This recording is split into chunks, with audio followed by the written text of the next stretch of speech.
Thank you for asking. I will answer your question directly. However, there's a little bit of information to know because I can tell you the price, but there's a bit of a caveat to that and the reason why I paid it. So let me show you. Okay, so first things first, this is the name of the apartment, Baselight West Bund Serviced Apartment.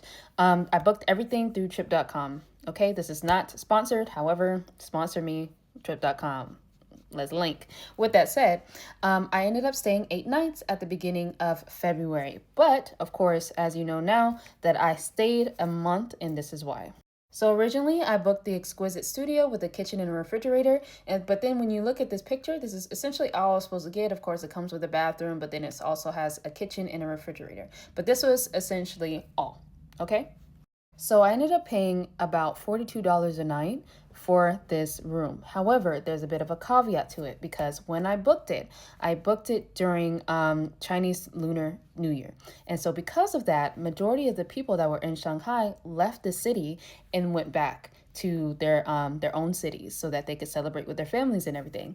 And so that brought the prices down. The thing about trip.com is that they change prices. They do dynamic pricing. And so what you're able to book on one day, the price may change, right? So you have $43 here, but then here on the 27th it says 55, and then on the 28th it says 49, and then it goes back to being 43. And that's essentially what ended up happening. However, when you book for an entire week, you end up getting like the average price. So I paid about $42 to like $44 a night total for those 8 days. Because I booked multiple nights and then also because it wasn't busy, when I got there, they upgraded my room. It is important to note that these prices are based on the lowest price possible, so this is likely going to be the smallest room or the smallest room that is available, okay? The studio is not the smallest room that was available during that time. There's like one that's like right beneath it that doesn't have a kitchen. It just has like a refrigerator.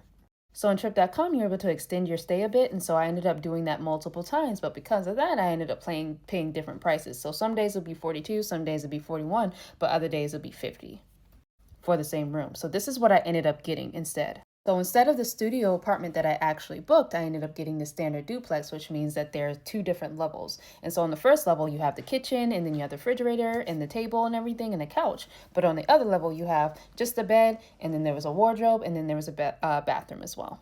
This usually goes for $60 to $70 a night. Of course, the range is a little bit wider than that, but I didn't pay that. I ended up getting upgraded and I kept it for the month.